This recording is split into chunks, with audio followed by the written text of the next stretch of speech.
Guillermo, bienvenido y de vuelta un gusto de que estés en el Suquí Urbano y en el Taller Mediterráneo hoy día dando esta charla. Adelante cuando quieras.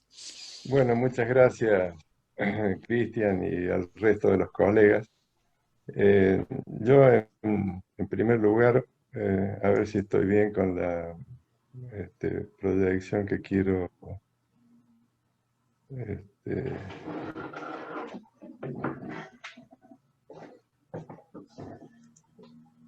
no, Está perfecto. Volví a habilitar arriba. acá está. Bueno, ahí está en pantalla completa. Pero todavía no te lo ha pasado, ¿no? No sé si ustedes me escuchan bien. Decía que me parece importante destacar la actitud de este grupo de docentes de la facultad que han tomado una actitud eh, realmente original, atractiva, valorable, porque han introducido una mecánica académica eh, que creo que es muy productiva. Esta relación entre los distintos niveles de la facultad, la vinculación de una agenda académica con una agenda que hace a la problemática de la ciudad, eh, resulta algo ponderable. Además, los resultados. Bueno, los resultados han sido evidentes, exitosos.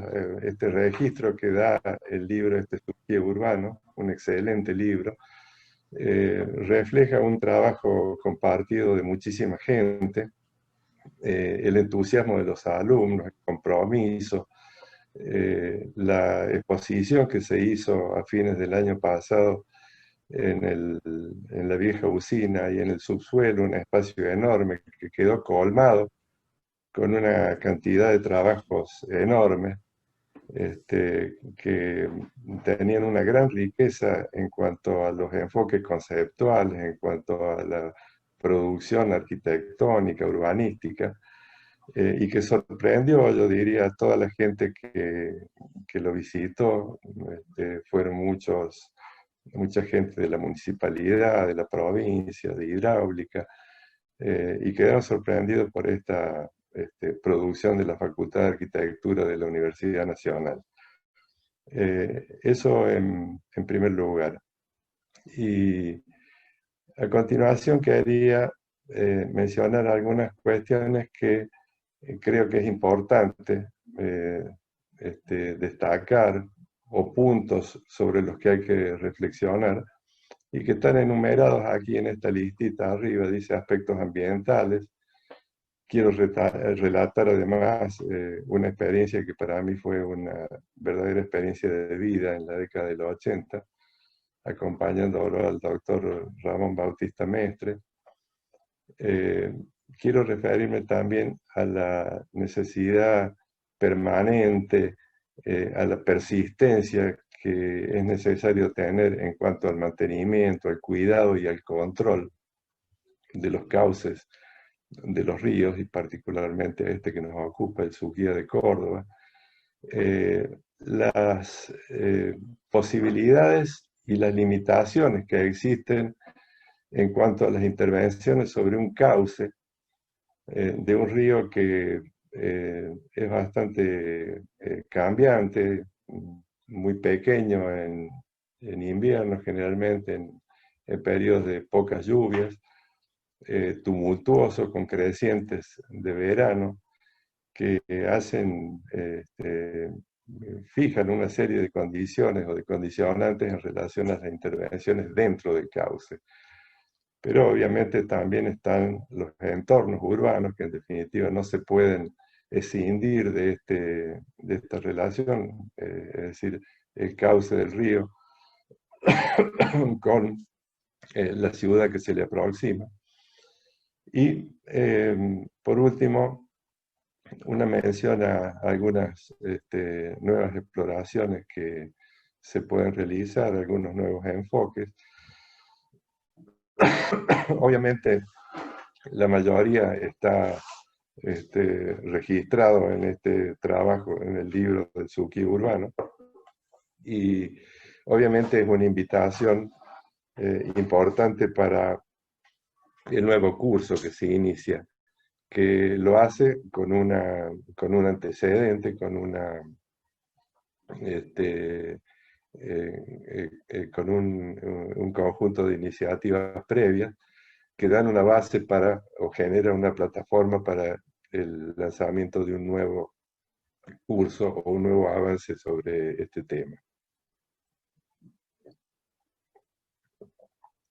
Aquí abajo están unos renglones de estos versos de Arturo Capdevila sobre nuestro Suquía, en donde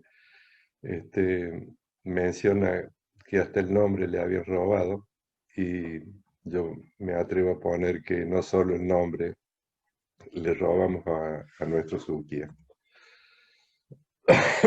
Cuando me puse a pensar en estos temas ambientales que estaban en el primer punto de este listado, me recordé de aquella novela extraordinaria de ese escritor enorme, Gabriel García Márquez, que hablaba sobre un río. No me recordaba el nombre de ese río. Recurrí nuevamente a las páginas de esta novela y ahí encuentro el río Magdalena, antiguamente llamado el Río Grande de la Magdalena. Y dice Gabriel García Márquez, dice, es lo poco que nos va quedando del río, le dijo el capitán. El capitán, es un diálogo que mantiene a bordo del barco que lo trasladaba. Florentino Ariza, claro, era el propietario de la naviera fluvial. En efecto, estaba sorprendido de los cambios y lo estaría más al día siguiente, cuando la navegación se hizo más difícil. Se dio cuenta de que el río Padre de la Magdalena, uno de los grandes del mundo, era solo una ilusión de su memoria. El capitán samaritano le explicó cómo la deforestación irracional había acabado con el río en 50 años. Las calderas de los buques habían devorado la embarañada, se me corta acá el dibujo, bueno, de los árboles colosales. Habían exterminado los caimanes que se hacían los muertos con las fauces abiertas durante largas horas en las barrancas de la orilla para sorprender las mariposas. Los loros, con sus algarabías y los gritos de locos de los micos, se habían ido muriendo a medida que se les acababa la fronda. Los manatíes, con sus grandes tetas de madres que amamantaban a sus crías y lloraban con voces de mujer desolada en los playones, era una especie extinguida por las balas blindadas de los cazadores de placer. Es decir, el daño que produce el hombre en estos ríos, y estoy hablando de un río poderoso. Ahí están los datos, arriba la longitud de 1540 kilómetros, una superficie de cuenca de 275.000 kilómetros cuadrados, un caudal de 7.200 metros cúbicos por segundo. Comparen ustedes esto con lo que es el caudal promedio de nuestro Suquía, tan modesto, con un módulo anual de 10 metros cúbicos por segundo, nacientes en el macizo andino colombiano, a una gran altura, y su desembocadura en el Caribe, próximo a la ciudad de Barranquilla, que también conocía Gabriel García Márquez. Si este río, con ese volumen, tuvo ese daño, como se dice, en un tiempo corto de 50 años, imaginemos lo que puede significar el abandono de un río más débil, como puede ser el Suquía. Este otro es me busco estos mega ejemplos de grandes ríos del mundo para establecer justamente el contraste con este pequeño río nuestro de Córdoba. El Ganges es un río que recorre varios países como India, Bangladesh, Nepal y China, desde los Himalayas a más de 8.000 metros de altura, tiene sus nacientes en esos glaciares que entregan el agua más pura del mundo, del planeta, y que después, en ese recorrido de 2.500 kilómetros, con una cuenca de 900 millones de kilómetros cuadrados, estamos hablando de superficies inmensas, con 16.000 metros cúbicos por segundo. Pero ¿qué pasa? Atraviesa pueblos y ciudades, pequeñas, medianas y grandes, que reúnen una población de 600 millones de habitantes que se vinculan directamente a la cuenca. Entonces, desde esa pureza total de las aguas en las nacientes, en las alturas del Himalaya, pasamos a tener las aguas más contaminadas, es uno de los ríos más contaminados del mundo. En consecuencia, se registra en todo su cauce en las ciudades que se acercan al mismo, gran cantidad de basura y un agua altamente contaminada que está terminando con la riqueza faunística que ha puesto en peligro algunos animales acuáticos emblemáticos como este delfín del río del Ganges, que está prácticamente en vías de extinción. Acá en este sector enorme, una enorme superficie, se desarrolla el delta más grande del mundo, que es la desembocadura en la bahía de Bengala. Esto es patrimonio de la humanidad. Se alberga especies únicas en el planeta, entre ellas los grandes animales como el tigre de Bengala, que están absolutamente todos reduciendo la cantidad de ejemplares. Se piensa que actualmente hay aproximadamente 200 tigres de Bengala solamente en esta inmensa superficie del delta del Ganges. Cuando vamos entonces a nuestro río, con 200 kilómetros de longitud a partir de la Junta de los Ríos, como la llamaba Casa Fuchs, que de ahí sacaban la arena para construir el dique, que se refiere a los dos ríos principales, el Coquín hacia el norte y el San Antonio hacia el sur, entrega un caudal medio de 10 metros cúbicos por segundo, que obviamente se reduce muchísimo en épocas de sequía y aumenta también muchísimo en épocas de lluvias abundantes, con crecientes importantes que atraviesan a la ciudad en su recorrido.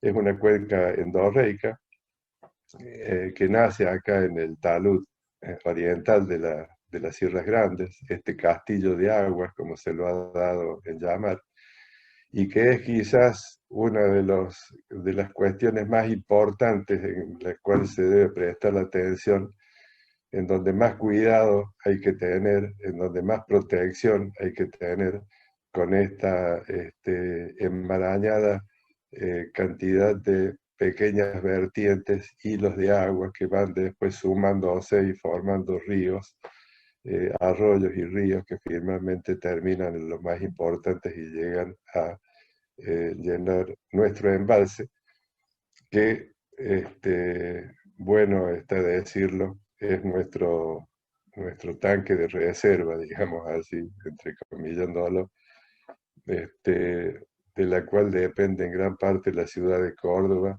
y muchas ciudades del área metropolitana. estas esponjas que se desarrollan acá en el sector de Achala, con un suelo muy lábil porque tiene muy poca profundidad, enseguida se encuentra la roca, necesita de una preservación, digamos, de sus condiciones naturales. Después aumenta la pendiente ya en las quebradas, en este caso pasando por uno de los puentes estos históricos que hemos hecho un trabajo en el IPLAN para recuperarlos y entregarlos como una oferta turística del patrimonio histórico de Córdoba, inclusive que llega este camino hasta el antiguo Hotel de Cóndor. La otra cuenca, digamos, que llega al Coquín, ¿no es cierto?, que baja desde los Gigantes, con un suelo con menor cobertura vegetal, y que llegan finalmente a este lago, que en 1890 tuvo su primer paredón, y se llena este gran espejo de agua, el más grande del mundo en ese momento, con la participación de estos grandes ingenieros como Casafuchs, Dumesnil, el empuje empresario del doctor Viale Masset, y hoy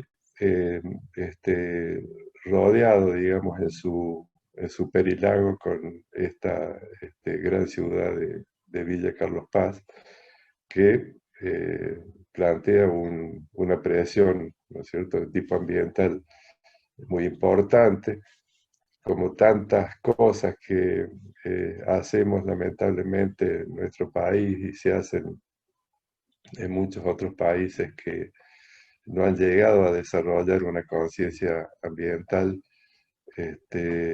por lo menos a tiempo, evitando daños que ya se han producido. Este es un lago que está bastante eutroficado. No podría haber crecido esta ciudad sin haber desarrollado un verdadero anillo, ¿no es cierto?, de colectores cloacales que después se bombearon hasta las plantas de tratamiento. Bueno, eso no ha sido así y bueno, las consecuencias se han producido y realmente son difíciles de revertir, no imposibles, pero sí difíciles de revertir.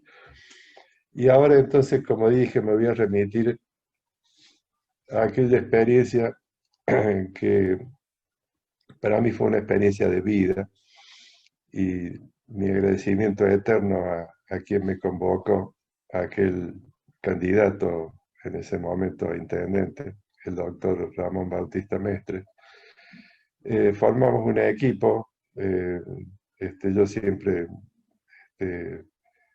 tuve una vinculación muy directa con la facultad, una enorme afinidad, y debo de decir que a raíz de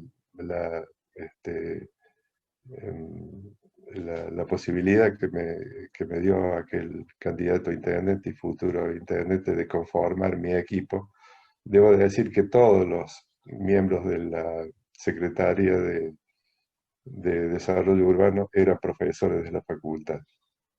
Y planteamos allí una serie de temas que consideramos prioritarios, obviamente orientados por la dirección política que nos planteaba el doctor Mestre, y aparecía el río como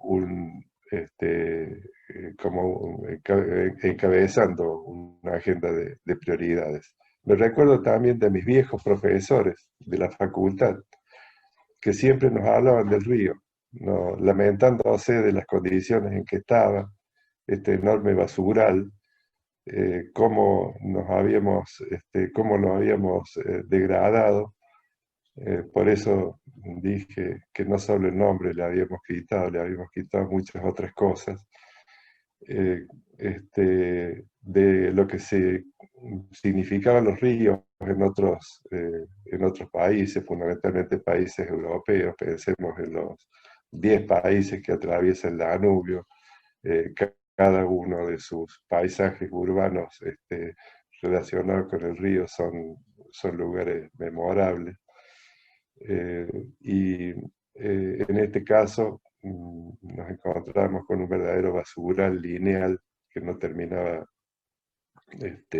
de crecer y crecer, y nos decían estos profesores de la importancia que tenía revertir esta situación. Tengo muy pocos registros de aquellas situaciones previas, un error porque estábamos muy con la cabeza metida en lo que había que hacer, había que pensar, había muy pocos recursos, bueno, no hicimos un buen relevamiento de cómo estaban las cosas en aquel momento.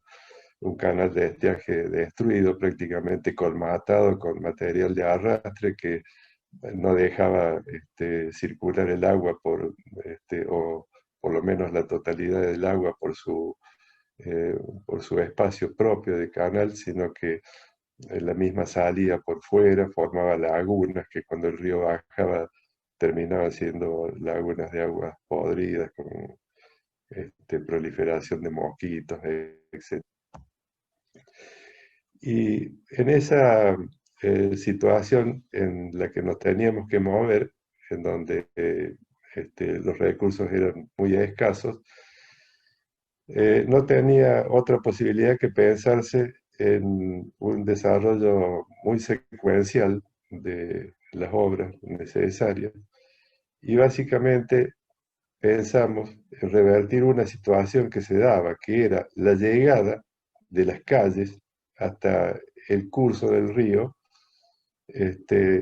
sin ninguna conectividad, es decir, eran puntos terminales que impedían, digamos, un movimiento, la falta de una conexión en las costaneras impedía el movimiento, solamente el río se visualizaba de una manera fugaz cuando uno cruzaba los puentes, y allí surge entonces una necesidad para revertir esta situación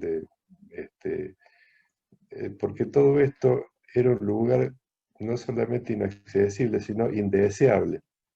Me acuerdo de unas palabras de Christian Nasser que habla de una periferia interior. Efectivamente, es una periferia no de carácter, digamos, topológico, digamos, que se encuentra en una situación de borde alejado. Está en el corazón de la ciudad, pero es periférica por el aislamiento, por la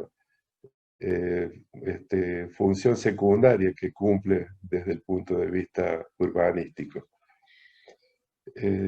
Entonces, esta era una cuestión fundamental, la posibilidad de que sea circulado el río, que se pueda recorrer. El otro aspecto era el cauce. Acá hay dos situaciones, una es cauce sin sistematizar, aguas arriba del puente Santa Fe, y otra hacia abajo, con ese canal de hormigón que era bueno, una impronta un poco difícil de esquivar, ¿no es cierto? Era una obra de la década del fines del 50 y parte del 60, y que condicionaba mucho las actuaciones que podían desarrollarse dentro del cauce. No obstante, existían una serie de espacios importantes, ¿no es cierto?, a la vera del canal, que daban la posibilidad de una oferta importante de espacio público, ¿no es cierto?, que el río podía aportar. Esto era básicamente los tres elementos fundamentales: calles costaneras, limpieza y mejoramiento de cauce, y generación de espacio público en todos los lugares que lo permitieran. Aguas arriba, mucho más amplios, más generosos, mucho más restringidos acá en la zona con paredones. Hubo sectores complicados, como este que se ve en la imagen. El río hacía una curva, se había saturado este otro paso, ¿no es cierto?, que forma la actual isla que la gente le denominó Isla de los Patos. Se había saturado con basura, no pasaba agua por allí. Acá había una villa muy grande, fueron cosas que se fueron sumando, ¿no es cierto?, como dificultades. Acá hubo que construir muchas viviendas para las familias que habitaban este sector en condiciones realmente lamentables. Había, en ese mismo lugar había criadero de cerdos, de chanchos, que se movían libremente por acá, inclusive sobre la superficie de la isla, porque cruzaban y obviamente se alimentaban con la basura. El río entonces decía había ido comiendo, digamos, todo este borde, se acercaba directamente. El muro de la cervecería Río Segundo era el que, de la cervecería Córdoba, perdón, era el que contenía el agua. Y para desarrollar la costanera era necesario ganar una superficie importante, como es la que vemos acá en esta parte.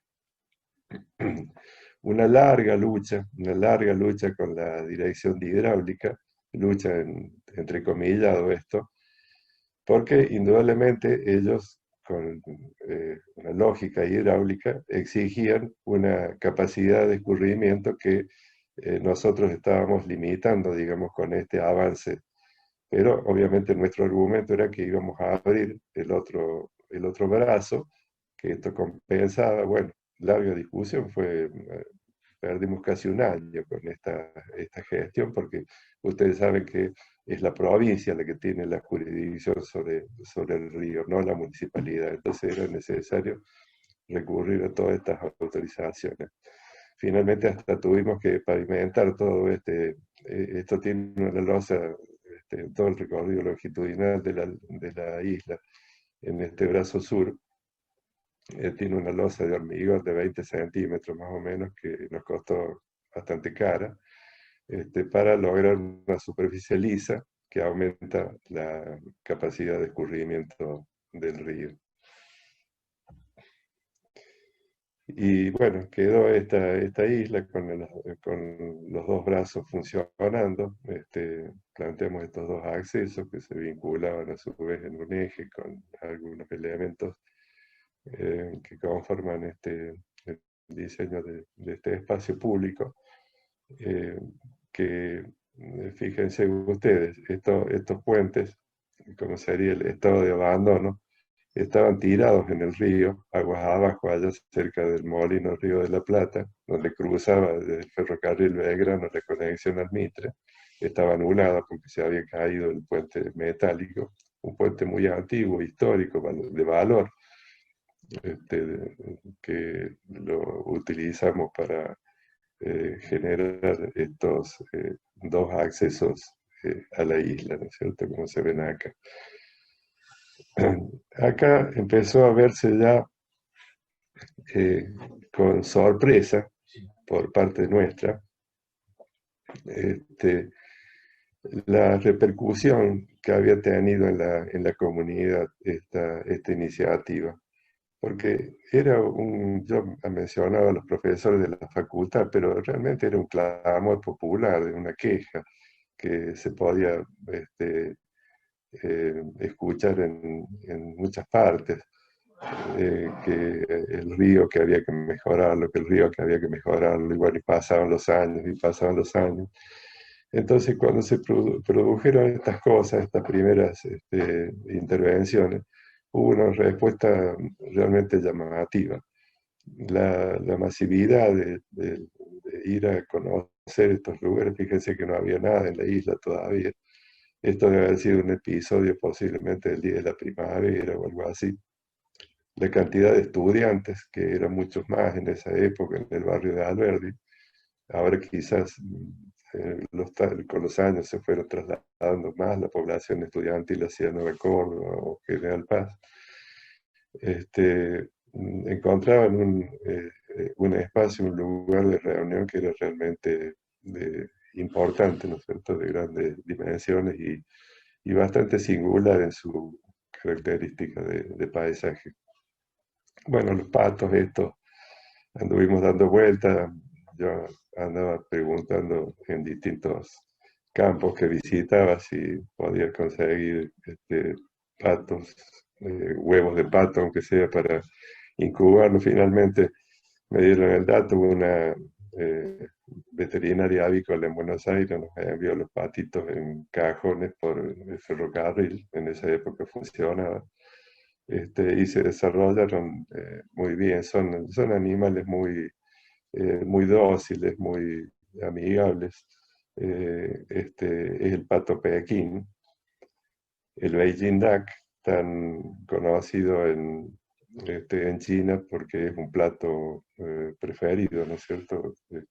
Muy conocido, el pato laqueado. Algunos quizá de estos han corrido esa suerte, no sé si con la misma técnica de cocción china. Esto se puede volver a implantar. Lo conozco bien porque lo manejamos desde el inicio. Podrían volver a aparecer los patos del Suquía. Fueron importantes, formaron parte del paisaje y generaron cosas como esta. Fueron verdaderos sensores ambientales porque era tan grande la cantidad de desagües industriales y cosas que se tiraban al río. Tanto es así que no alcanzaba con intervención o denuncia que hacíamos en la justicia, sino que directamente fuimos y taponamos muchos de estos desagües y bueno, que se arreglen después con los efluentes estos que estaba obviamente prohibido arrojar al río. Bueno, y uno de esos efluentes se generó un poco más cerca de acá, un poco más arriba, en la usina de Afune de PEC, que estaba funcionando como tal en esa época, no ahora, y largaron agua con aceite que manchó las plumas blancas de los patos. Y bueno, la gente tuvo una reacción de queja, ¿no es cierto?, con esta situación. Por eso digo, eran como sensores de la calidad del agua.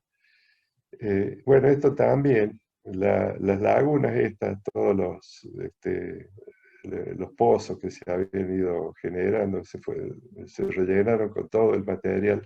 Acá hubo miles de horas de retroexcavadora para sacar todos los escombros acumulados en el canal, llevarlos acá a las lagunas, nivelar, extender tierra negra, sembrar césped.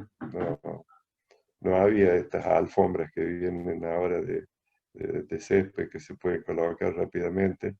Tampoco lo hubiéramos podido comprar, creo, así que era a pura semilla y riego con bombitas que poníamos acá en el cauce y regábamos para que crezca el césped. Bueno, mejoró muchísimo todo esto y fíjense el uso que tenía, ¿no es cierto? Inclusive la gente, bueno, metiéndose al agua que no sé si tenía las condiciones sanitarias adecuadas, pero bueno, lo hacían. Este es un tema. Los ríos es muy común que ya cuando entran en las áreas más céntricas o más compactadas desde el punto de vista del desarrollo urbano, tienden eh, es decir, se tiende a achicar la superficie de cauce y a ganar superficie para la urbanización. Un error, indudablemente, se pierde el espacio que podría tener más libertad de movimiento, manejarse con un río más en condiciones más naturales, etc. Pero sucede muy habitualmente. E indudablemente, situaciones como esta, a diferencia de la que se veían allá cerca de la isla de los Patos, producen un corte, una fractura. También me comentaba Cristian los otros días, y Carolina, hablábamos esto, de qué importante sería poder lograr una mayor vinculación. Me recuerdo también de los trabajos que Pablo Osiro los explicó, que trabajaban sobre las transversalidades al río. Me pareció interesante. Por supuesto era una escala mayor, una escala de tipo urbanística. Acá estoy hablando de lo que serían como pasarelas o que vinculen ambas orillas y que a su vez faciliten el acceso a estos espacios para que sean utilizados por la gente, ¿no? Otras imágenes de la época, un lento mejoramiento del entorno que no solo pensábamos que iba a ser más rápido, pero indudablemente hasta el día de hoy sigue habiendo áreas de la ciudad que no han acompañado el desarrollo o la mejor condición del río. Bueno, acá se suma el banco que existía en esa época con el nombre de Suquía, el Banco Suquía, plantea la publicidad, aporta unos pesos para la construcción de esta plaza. Había una aceptación social muy grande de este trabajo. Bueno, otros tramos con esta característica que ya vimos anteriormente. Acá una prueba que nos tuvo en Ascot, porque ya era una de las primeras crecientes. Habíamos tenido otra muy inoportuna en el mes de julio, parece mentira, pero llovieron en esos años 100 milímetros en el mes de julio. Vino una creciente y nos llevó gran parte del trabajo que habíamos hecho. Bueno, después lo recuperamos. Y acá se había producido una creciente y estaba bajando las aguas y un poco se mantenía el césped enraizado al costado del canal. Teníamos muchas dudas sobre esto. Esto funciona, pero tiene que estar muy bien mantenido, tiene que ser liso. Acá una pequeña plantita que aparezca, que crezca, un arbolito, genera al paso del agua un remolino y se socava, digamos, todo el espacio ese. Estando bien mantenido, estando cuidado, esto funciona. Y hace un poco esta reflexiones sobre qué se puede hacer sobre el cauce, ¿no? Bueno, acá se ve estos otros espacios más generosos en cuanto a la distancia que hay entre las márgenes, las posibilidades que dan, inclusive de llegar directamente al agua, ¿no es cierto? Sin obstáculos, los puentes, esto que hice referencia, ya la isla consolidada, ¿no es cierto?, con los árboles crecidos, como se ve actualmente, a pesar de que ya las fotos tienen algunos años. Un libro hicimos y se llamaba Desarrollo Urbano, Reflexiones y Acciones, y Mónica Bertoli nos entregó estas hermosas ilustraciones, estas obras de su talento que bueno, mostraban este célebre cuadro de Monet, de Jeunesse sur l'herbe, acá en el Suquía con la chimenea de la cervecería, los patos, realmente muy lindo, muy ingenioso. Bueno, y el tema que había tocado, la desatención, la falta de control, el abandono, esto se produjo varios años después. Es muy peligroso esto. Hay que estar siempre atento. El cuidado, el mantenimiento es algo muy importante. Fíjense lo que sucedió en estos años posteriores, la ocupación aquí abajo del puente Maipú. La gente viviendo en condiciones lamentables y peligrosas inclusive ante una creciente. No nos confundamos con, esto no es sensibilidad social, no se soluciona el problema de la vivienda con mirar para otro lado, hacerse el distraído y perder espacios públicos que tienen que estar protegidos. Miren el estado a que se llegó, cada vez más grave, y esto es así. No atendemos el problema y se agrava cada vez más y cada vez más rápidamente. Esto allá en Barrio Müller debe ser esto, el abandono de la costanera, que fue obra que siguió el intendente Martí después, porque esto hay que decirlo, fueron 4 gestiones que transformaron significativamente a Córdoba, 2 del doctor Mestre y 2 del doctor Martí. Bueno, y acá me remito, hablando del cauce, qué hacer con el cauce. Por lo que he ido diciendo, creo que un poco, como opinión personal, pienso que es muy difícil hacer intervenciones dentro del cauce, dentro de estos ríos tan, eh, de caudales tan variables. El Mapocho en Chile. Acá arriba algo que realmente creo que es un planteo utópico, en un río que puede ser así, como se ve en esta imagen inferior, pero también puede ser así. Y hay otras imágenes del Mapocho prácticamente seco, se cruza directamente caminando, sin mojarse. Entonces esto aparece como bastante difícil o imposible de concretar, a mi criterio. No esto, esto es otra historia. Esta es una obra de Cristian Bosa, eh, una excelente persona, lamentablemente falleció hace poco, un gran profesional, este, que diseñó este parque, tenía otro nombre, después se llamó Parque de la Familia, que como verán está fuera del cauce. Es decir, esto se puede hacer, es decir, se puede hacer una toma del río. Acá hablaban de esclusas neumáticas colapsables, posiblemente sea porque están muy cerca y directamente se eleva un poco el nivel para que directamente entre el agua. Pero también se puede hacer con una toma más alejada, con un pequeño azud que apenas levanta el nivel y permite salir de cauce con una conducción. Ustedes piensen que el lago Sarmiento, el lago del Parque Sarmiento, se llenaba con agua del río, porque en definitiva era un canal que se tomaba del canal Maestro Sur y que con eso se llena. Digo, hablo en pasado porque actualmente se lo llena con perforaciones.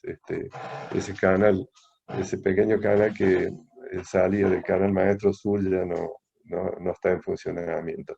Y fíjense la altura a que está el Parque Sarmiento en relación al río.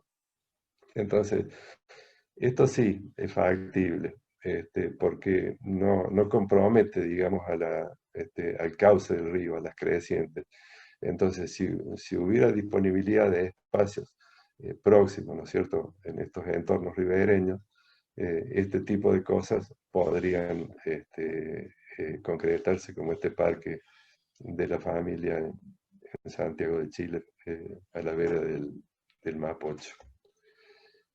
Bueno, estos fueron mantenimientos posteriores, relativamente recientes, y se ve como, estando cuidado, ¿no es cierto?, el cauce, más o menos en las condiciones que está, puede brindar un servicio importante a la comunidad en cuanto a disponibilidad de espacio público, lugar de reunión, de encuentro de personas que realmente son las cosas que da, digamos, los valores que jerarquizan a las ciudades, ¿no es cierto? Las calidades ambientales de las ciudades creo que en gran parte están dadas por la calidad de sus espacios públicos. Bueno, estas son cosas que hicimos con mi equipo. El IPLAN es un equipo muy pequeño, es casi como un estudio de arquitectura particular que me acompañan, como de costumbre, colegas, profesores de la facultad. El arquitecto Moiso, el arquitecto Bravo, el arquitecto Alonso. Se nos ha sumado recientemente la arquitecta Antonella Gabuti, está también Fernando Macedo y Dante Bueno. Y paremos de contar. Eso es el IPLAN en cuanto a recursos humanos. Como se darán cuenta, somos muy pocos y la producción que tenemos es a raíz de un gran compromiso de todo este equipo que valoro tanto, y el esfuerzo que le ponen. Acá se estaba indagando sobre distintas alternativas sobre las que se podría seguir mejorando el río. Obviamente, la, la potencia que tuvo, digamos, las propuestas del año pasado por parte de los que condujeron los talleres y los alumnos, ha sido eh, de un volumen mucho mayor. Nosotros nos manejamos con emprendimientos o propuestas que están en el nivel de inversiones mínimas, básicas, ¿no es cierto? Este trabajo por lo menos tiene esas características. Y seguramente ustedes, alumnos de este nuevo curso, que ya tienen ahora un conjunto de antecedentes registrados en este libro tan lindo que se ha hecho, ¿no es cierto?, del Suquio Urbano, tienen una plataforma de lanzamiento, digamos, que los puede llevar adelante, de la cual pueden partir, digo, y que seguramente los va a llevar a excelentes resultados, con ese ánimo propio de la juventud, el entusiasmo, las ganas de explorar ideas y alternativas para la ciudad. Esta cuestión tan positiva, ¿no es cierto?, de vincular a las acciones de la universidad con la problemática de la ciudad, ¿no es cierto? Un enfoque que me parece central en este grupo de profesores que lidera este taller vertical. Bueno, acá por ejemplo hicimos un trabajo para Barrio Güemes, e indudablemente Barrio Güemes tiene una relación importante con el río. Perdón, Alberdi, Barrio Alberdi. Hemos trabajado tantas veces sobre Güemes que se me ha fijado. Aparte, uno a cierta altura de la vida se olvida mucho de las cosas y cambia mucho las palabras. Esta no va a ser la primera.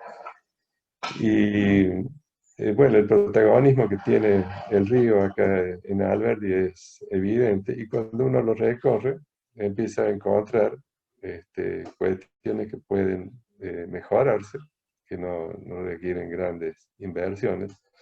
Si nos encontramos con estos muros, por ejemplo acá, en el Estadio del Centro, que generan un paisaje bastante negativo, bueno, habrá que pensar en, por ejemplo, si se puede recurrir a estos jardines verticales. Pueden ser cosas mucho más simples que estas, con menos dificultad de mantenimiento. Aportes artísticos, ¿no es cierto?, como este del Parque de las Tejas. Fíjense el muro del barrio Clínicas, del Hospital Nacional de Clínicas. Está mal que la universidad tenga esto sobre el río. Encontramos esto, fíjese qué parecido. El arbolito forma la cabellera de este rostro, de este señor. Y acá hay un arbolito que podría ser la cabellera de otro que aparezca por acá, ¿no? Bueno, cosas que pueden mejorar el paisaje, hacerlo más atractivo, evitar estas cosas tan negativas que parecen. Fíjense este edificio, el enorme valor que tiene esto, es un verdadero monumento nacional. No digo porque tenga la categoría de monumento nacional, digo que es un verdadero monumento de la época, un registro arquitectónico que no puede perderse. Acá lo tenemos en el estado actual. Fíjense las posibilidades acá, es cuestión de poner a trabajar al equipo de abogados del gobierno local, a ver, indagar cuál es la situación dominial de esto, qué posibilidades hay de hacer un convenio, de hacer una concesión, hasta eventualmente quizás va a ser una expropiación parcial o un acuerdo extrajudicial, y desarrollar, ponerlo en valor y en actividad. O sea, se imaginan que esto podría llegar a ser una cervecería, nuevamente, como lo fue, pero podría haber distintas cervecerías artesanales ahí en su interior, en este gran espacio. Y con la dinámica que tiene este sector, con la isla al frente, podría ser realmente un avance muy, muy importante. Hablando de pasarelas, ¿no es cierto? Una idea de salir acá de la terraza alta, de la Plaza de la Música, con el gálibo suficiente para cruzar la costanera y bajar por acá, o, como lo habíamos estudiado, hacer un recorrido interno, ver cómo se puede lograr alguna servidumbre de paso. Esto se puede inclusive lograr por ordenanza, pero también puede haber otras formas de acuerdo, y conectar inclusive con el Molino Ducas y salir a Castro Barros. Si nos imaginamos acá a la derecha, lo otro que hay, que estaría al costado de la imagen, este edificio abandonado que está ahí en la intersección de Castro Barros con la costanera, casi sobre el puente Avellaneda. Bueno, eso es algo que hay que resolverlo. También habrá que investigar, seguro que hay una maraña judicial que ha enredado todo eso, pero hay que ver cómo se la puede desarmar, cómo se puede desenredar eso y ponerlo en valor, cambiar este destino de abandono que tiene por un destino de utilidad, digamos, para oficinas o tantas otras cosas o departamentos que pueden estar funcionando allí. Esta tira es preocupante, ha sido motivo de estudios, lo he visto en trabajos del año pasado. Acá hay espacio disponible, acá no, pero bueno, habrá que hacer un área de planificación concertada, convocar a todos los propietarios de estos salones. No les interesa el contrafrente, porque indudablemente solo tienen los depósitos. Acá se ve por las ventanitas que hay, no hay otra cosa que depósitos. Pero bueno, hay que ver, los salones están de venta están hacia el frente, esto hay que mantenerlo, por cierto.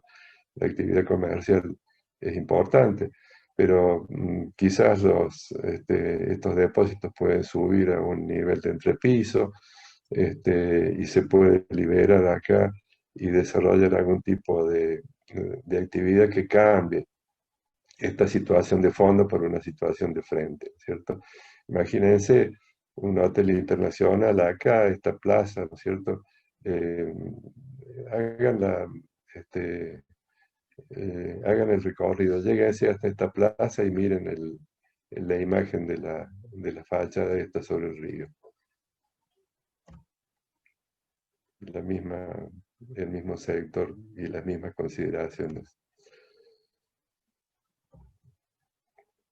Bueno, y con esto no estoy de ninguna manera agotando la cantidad de cosas que pueden pensarse sobre el río, ni estoy pretendiendo orientar ningún tipo de intervención por parte de ustedes, alumnos, que seguramente van a tener sus propias ideas, van a realizar sus propias búsquedas. Solamente estoy mencionando la cantidad de situaciones y oportunidades que sigue dando el río para mejorarse.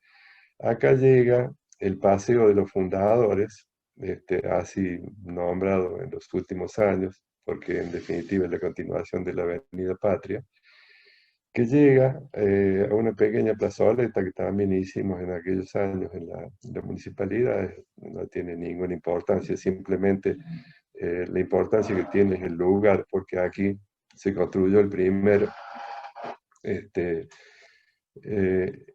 yo diría, fue la primera huella, la primera impronta de los españoles en este territorio. Fue un fuerte que se construyó en este lugar. Y lo que sucede al frente de este lugar, que es emblemático como lugar iniciático, ¿no es cierto?, de la ciudad, lo que sucede al frente también merece un estudio, porque también puede ser un área de planificación concertada con los vecinos, con los propietarios de los galpones, de las viviendas, de los inquilinos, de todos los que pueden estar vinculados a este sector, para que ganen todos, para que gane la ciudad y ganen ellos también, ¿no? No es que se tenga que perjudicar este grupo de vecinos o comerciantes o industriales, sino que tienen que beneficiarse todos. Acá puede hacerse una intervención, por ejemplo, haciendo una expropiación, y generar, por ejemplo, una plaza, entonces esto empieza a irradiar una dinámica ascendente que puede ya alentar, digamos, a este conjunto de personas que pueden interesarse en un plan compatibilizado con ideas que puede plantear la municipalidad de la ciudad de Córdoba. Esto es lo que hay al frente. Este es el paisaje desde la plaza de la fundación, de los fundadores.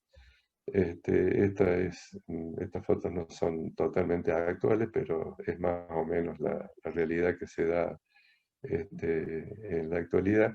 Entonces, esto es un área de oportunidad. San Vicente es un barrio muy lindo y tiene estos sectores que pueden ser, en este caso, un sector ribereño, directamente vinculado al río, mirando hacia el norte, con infraestructura, y es una lástima que esté en esas condiciones. Con esto voy a terminar. Esto es un estudio de movilidad que ha desarrollado el IPLAN, que sería la red metropolitana multimodal de transporte. Lo que está en rojo es la base de nuestra propuesta, porque es la utilización de toda la disponibilidad de ramales o espacios ferroviarios, porque eso sería más lo más importante, es el espacio ferroviario disponible, para desarrollar sistemas de ferrocarril liviano, concretamente tranvías, que es el sistema más moderno, más desarrollado en Europa, fundamentalmente en aquellas ciudades que nos llaman la atención por lo tranquilas, por la poca cantidad de autos, tan amigables, que llaman a nuestra admiración, contrastando con otras ciudades que están invadidas por los autos, con un tránsito absolutamente trabado. Bueno, y dentro de esta propuesta, ¿no es cierto?, que involucra a las troncales metropolitanas, ¿no es cierto?, y su vinculación con, acá están, no se ve muy bien el dibujo, pero están dibujadas todas las redes de transporte urbano de la ciudad de Córdoba, con las estaciones de transferencia. Dentro de todo este sistema, digamos, de transporte metropolitano, hay un ensayo que hicimos de la utilización, digamos, del espacio del río Suquía para el desarrollo de un transporte con tranvías. Insisto en el tema del tranvía, que, como digo, se ve yo diría en casi todas las ciudades europeas, fabricados por Alstom, por Bombardier. Tuve la oportunidad de visitar la fábrica de Alstom en La Rochelle, en Francia. Es la unidad de negocios de esta firma que más ha crecido, a pesar de que fabrican, por ejemplo, el TGV, ¿no es cierto?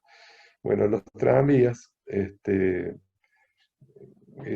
son un sistema sumamente silencioso, es compatible con la movilidad urbana, puede parar en un semáforo, pero también saliendo fuera de la ciudad, en sectores suburbanos, puede tener velocidades importantes que permiten llegar a distancias, por ejemplo, de 30, 40 kilómetros alejados de la ciudad. Es un sistema típicamente urbano metropolitano. Y esa es nuestra propuesta. Bueno, en este caso estamos pasando se utilizan viaductos en algunas partes, en otras partes va sobre suelo natural, en otras partes va sobre avenidas, en este caso sobre viaductos, ¿no es cierto?, de doble mano, en donde circula el tranvía y atraviesa los puentes con un sistema de semáforos, llega con baja velocidad, tiene prioridad el transporte público, se corta el paso de automóvil y pasa, son segundos que necesita solamente para pasar y obviamente pasa a baja velocidad. No hay ningún problema de inseguridad en esto. Aquí en otro tramo, ya cerca más céntrico, acá pasa por el puente Avellaneda. Inicialmente nosotros habíamos planteado las estaciones entre puentes, es decir, en las zonas más bajas, porque acá el tranvía tiene que tomar altura para llegar a la altura de los puentes. No se podía ir abajo, por abajo obviamente, porque son zonas inundables. Bueno, el asesoramiento técnicos, inclusive nos han visitado empresas europeas que han realizado obras importantes con estos sistemas de transporte, nos indicaban la conveniencia de que esté vinculados a los puentes, porque, bueno, aparte de la comodidad, digamos, de tener ya la vinculación peatonal establecida, está el hecho de que al estar acá en la parte más alta, la inercia que trae el tranvía le permite llegar a las paradas, está una de este lado y otra antes del puente, con un menor esfuerzo de los motores y por lo tanto con un menor consumo de electricidad. Acá están entonces una de las estaciones y la otra estación que está, digamos, indicada. Siempre hemos buscado de intervenir en los puentes. Hay algunos que tienen un valor patrimonial muy importante y se han tomado los recaudos para buscar soluciones particulares para esos casos, que en este caso no sería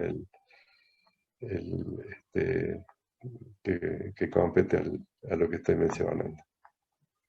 Acá ya en esta propuesta, porque también después hemos seguido avanzando, se venía directamente por el Boulevard La Cera, se cruzaba, se seguía por el Boulevard Mitre, ¿no es cierto? Y acá va por el medio, van las dos, acá está, hay una de las paradas, van las dos direcciones del tranvía, son eléctricos, por supuesto.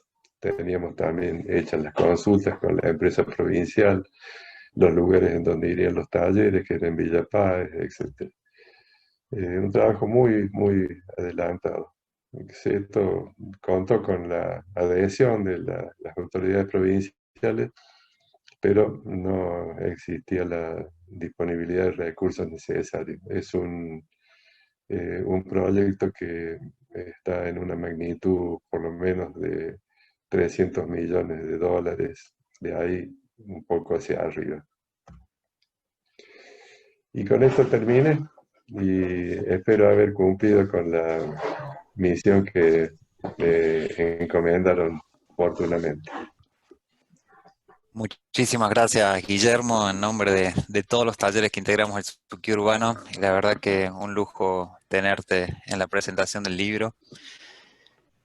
Y viendo las imágenes y tu relato, recién lo comentábamos con otros colegas, emociona el hecho de que no solo las ideas, sino las ideas que encarnan en la voluntad de transformación, o sea, en esas imágenes que lamentablemente vos también mencionabas, que no hay tanto registro de cómo encontraron ustedes el río Suquía y la relación del río con la ciudad, y después de todo el trabajo de enorme esfuerzo de técnicos, especialistas y la imaginación de que todo ese basural se podía convertir en el espacio público que hoy tiene la ciudad, en el gran espacio público vertebrador de la ciudad, realmente entusiasma, ¿no? Y es como que marca el horizonte a nuestros estudiantes y a nosotros como docentes, y es el rol finalmente que me parece que tiene que cumplir la Facultad de Arquitectura y la universidad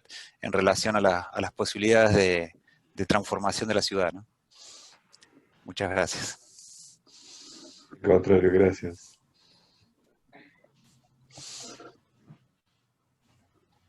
Está abierto el micrófono para preguntas o comentarios, el que quiera, otros docentes.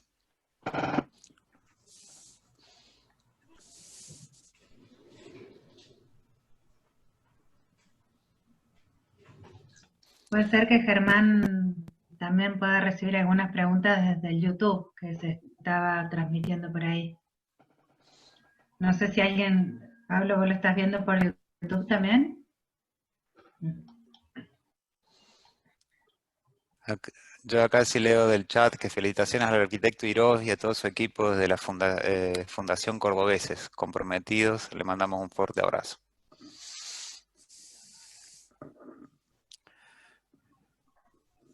Gracias.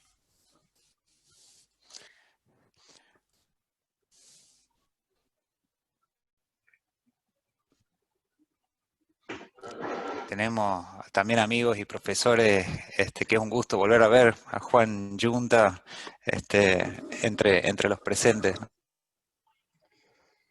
Allí lo veo el contador Alberto Castaño.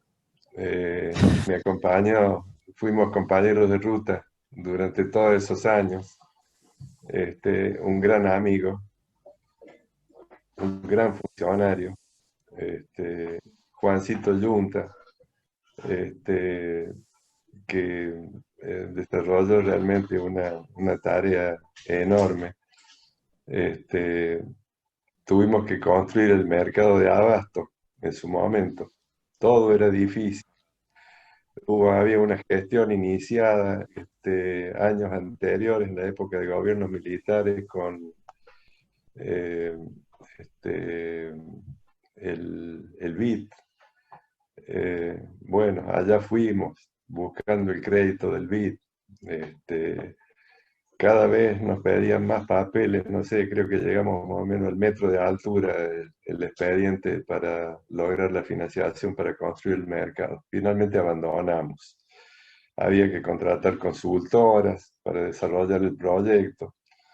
Bueno, ahí se puso Juan con un equipo, lo conformamos ahí en la secretaría. Nos buscamos un lugarcito, me acuerdo, en el subsuelo del edificio de la municipalidad. Ahí pusimos los tableros, eran épocas de tableros, regla 3 y escuadra. Y nos pusimos a desarrollar el proyecto del mercado de abasto. Lo lideró al equipo el arquitecto Yunta. Y ahí está construido finalmente la Caja Nacional de Ahorro y Seguro que existía en ese momento. Escuchó el pedido del doctor Mestre, nos dieron una parte del crédito. La gestión del doctor Mestre fue muy austera, muy exigida en cuanto a la, evitar, digamos, el crecimiento de la planta de personal, el gasto de recursos innecesarios. Se ahorró mucho dinero y se fue destinando a obras. La inquietud fundamental que él tenía era cumplir con una plataforma ambiciosa que se había planteado y que habíamos elaborado en ese instituto que funcionó en los años previos, con gente con y debo decirlo, con mucha gente de la facultad que nos acompañó y que después formó parte de mi equipo. Y finalmente se pudo construir con recursos propios y la ayuda de la Caja Nacional de Ahorro y Seguro que existía en aquellos años, se pudo construir el nuevo mercado de abasto. Y ahí quedó este espacio que había estado ocupado por estos galpones, que eran realmente una situación lamentable. Me acuerdo que el secretario de Salud Pública, otro amigo que compartió con Alberto todos estos años, el doctor Borrini, me dijo, mira, tengan cuidado porque estábamos por proceder a la eliminación de ese galpón, no el otro, el que quedó, porque tenía un cierto carácter, digamos, sin llegar a ser un edificio de valor patrimonial quizá, pero este otro era un parabólico que no tenía ningún atractivo. Y me dijo Borrini, mira, tengan cuidado, vamos a hacer un trabajo primero de desinfección, porque la cantidad de ratas que hay ahí es increíble. Y cuando se produzca el traslado de todo esto y se queden sin alimentos, van a invadir la ciudad. Dice. Así que fíjense lo que era eso.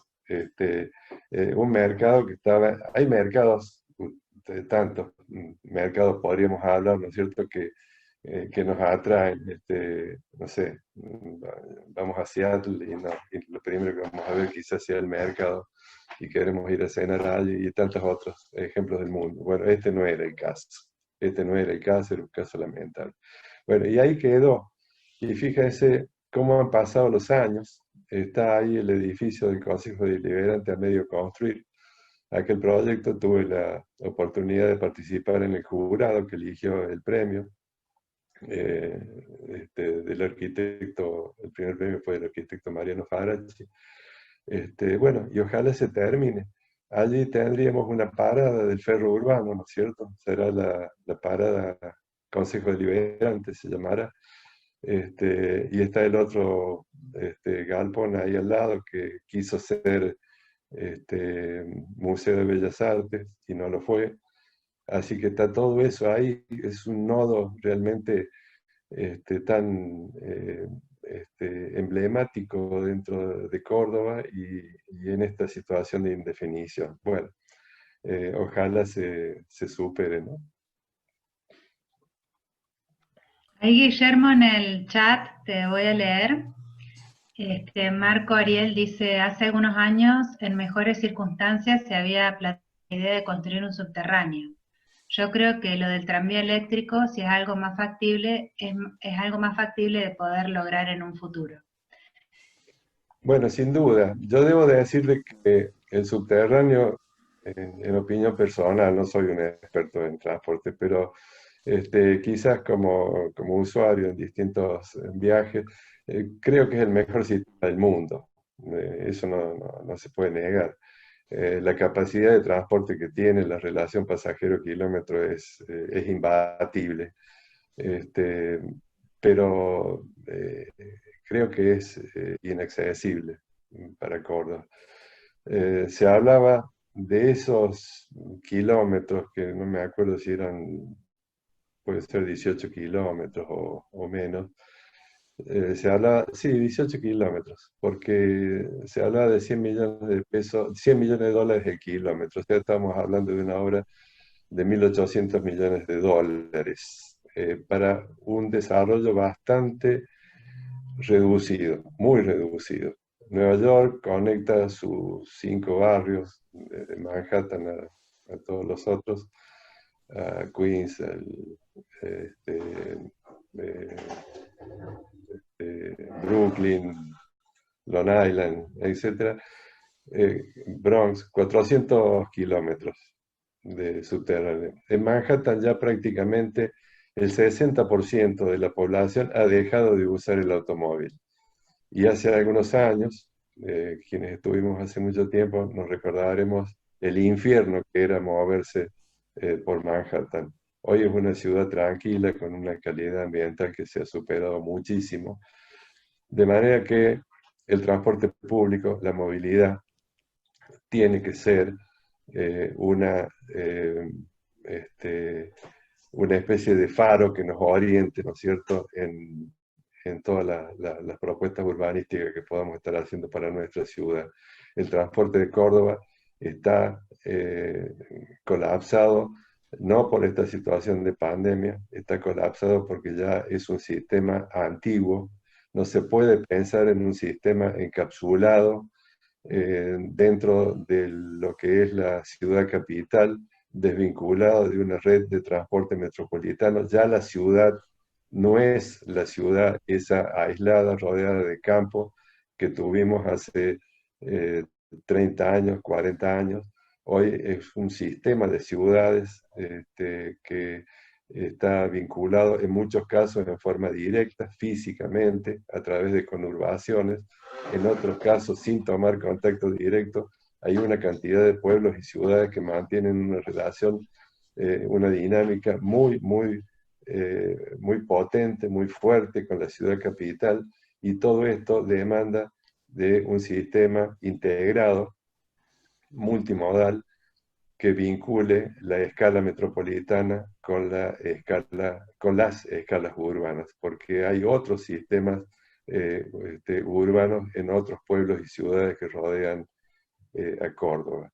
Y el manejo de todo esto tiene que ser un manejo integrado, tiene que ser interjurisdiccional, es decir, acá tiene que intervenir la provincia con las municipalidades, hay que hacer un ente metropolitano de transporte que planifique y opere un sistema integrado. Creo que este es el camino.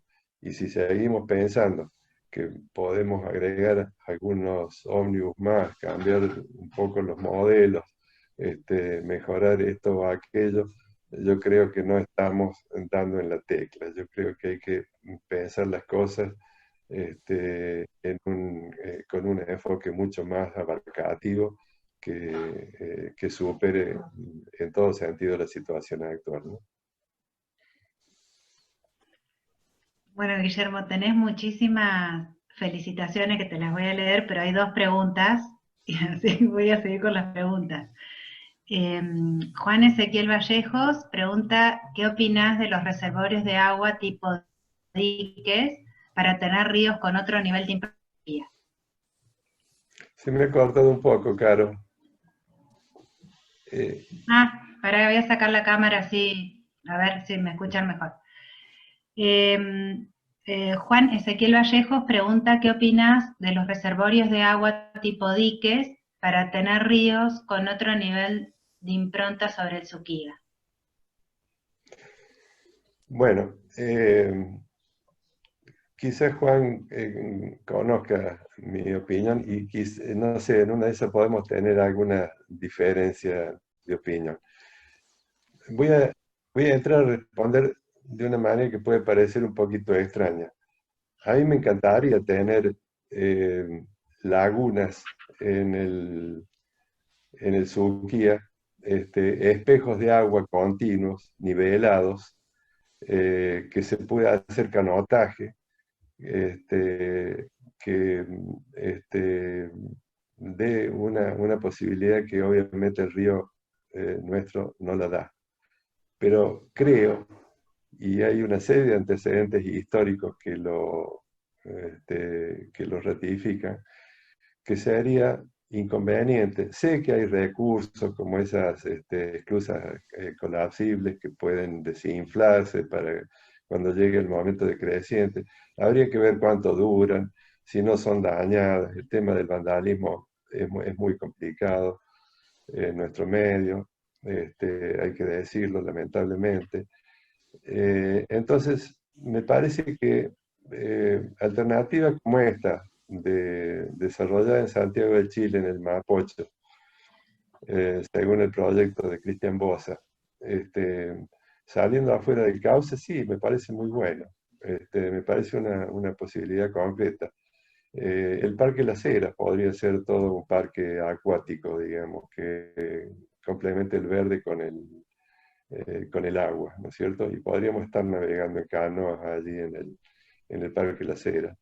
Es otra cosa, tiene una historia, tiene el Parque Elisa, bueno, fue parte de la historia de Córdoba, quizás no tendría sentido eh, transformarlo de tal forma, pero puede haber otros lugares, no lo sé. Ahora, yo me recuerdo de los comentarios, por ejemplo, tuve la satisfacción de tener muchos contactos con Efraín Bishop, ese viejo sabio que escribió tanto sobre Córdoba. Y me acuerdo que Efraín relataba con fecha, como era su costumbre de historiador aplicado, cómo el batallón de artillería fue contratado por la provincia, por lo que habrá sido la dirección de hidráulica en aquellos años, para dinamitar el paredón que se había construido acá, no sé, creo que era cerca este, del, del, Sí, por no, cerca del mercado de Abasto, del viejo mercado de Abasto, por esa zona. Me recuerdo que señala Bishop, tal día y a tal hora se escuchó el estruendo en Córdoba de las dinamitas que había puesto las autoridades del cuerpo de artillería, nombres, quiénes eran, inclusive los expertos en dinamita que habían volado el Puente Zípoli, hace relativamente pocos años. Se construye también un paredón para generar un espejo de agua, una zona con menos pendientes del río, ¿no? Parecía como más factible. Sin embargo, vinieron las crecientes, empezaron a llegar los troncos que venían navegando por el río, bloquearon los pasos que daba o el rebalse, digamos, que tenía el azud que se había construido. La onda de crecida se expande y se produjeron eventos de inundación y de destrucción de propiedades y demás. Y me recuerdo los helicópteros que habían contratado, de esos de gran porte, para poder levantar los troncos que estaban obstruyendo el paso del agua. Así que, no sé, puede haber cosas que yo no conozca, pero en lo personal no me atrevería a generar obstáculos en el recorrido del cauce del río. Sí a buscar alternativas, como la que estaba mencionando, ¿no es cierto?, que hacen al mantenimiento, que hacen a la fácil accesibilidad de la gente al uso de esos espacios, porque hay una realidad. De los 365 días del año, no sé, 330 a lo mejor, esos espacios están libres, ¿no es cierto? Son ocupados por el agua muy pocos días.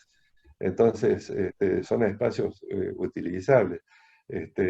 Buscando, sí, de darle una mejor conectividad, ¿no es cierto? Ya la costanera tuvo sus ventajas, pero también aceptemos de que crea limitaciones, ¿no es cierto? ¿Cuál es la limitación? Que genera una barrera, una dificultad para llegar hacia el agua, ¿no es cierto?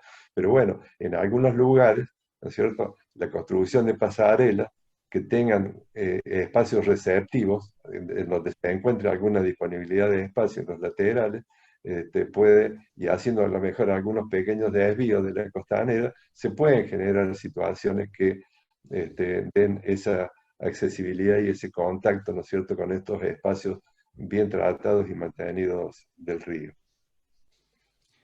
Y a veces también, Guillermo, me ocurre que, bueno, se ha pensado también en esos proyectos de la expansión, sobre todo al sur, ¿no? Donde hay espacios como en Ruta 19, el Parque del Este, que de parque tiene el nombre, pero sí tienen la posibilidad de territorios donde se haya parques de escala metropolitana, como recién hablabas del transporte, de la necesidad de pensarlo integralmente. También el sistema de espacios verdes, espacios públicos, tendría que tomar esa escala, ¿no? No, sin duda, sin duda. Esa es una zona muy castigada de la ciudad que requiere la intervención del Estado. Creo que hay un trabajo bastante interesante del equipo de Marcelo Corti, que hace propuestas sobre una especie de parque agrario en ese sector, creo que es por fuera de la circunvalación, pero lo que vos decís, Cristian, adentro de la circunvalación también, ¿no es cierto? El Parque de la Ribera, todas las villas esas de Sangre y Sol y todo eso que, bueno, se han construido barrios de vivienda, pero requieren de un desarrollo que es un desarrollo socioambiental mucho más importante, ¿no es cierto? La generación de actividades de tipo recreativas, que den más posibilidades a la gente. Y en eso está involucrado el río, indudablemente. Y los espacios que en ese sector son generosos, son amplios, no es como el caso del centro, ¿no es cierto? Entonces sí, totalmente de acuerdo, Cristian.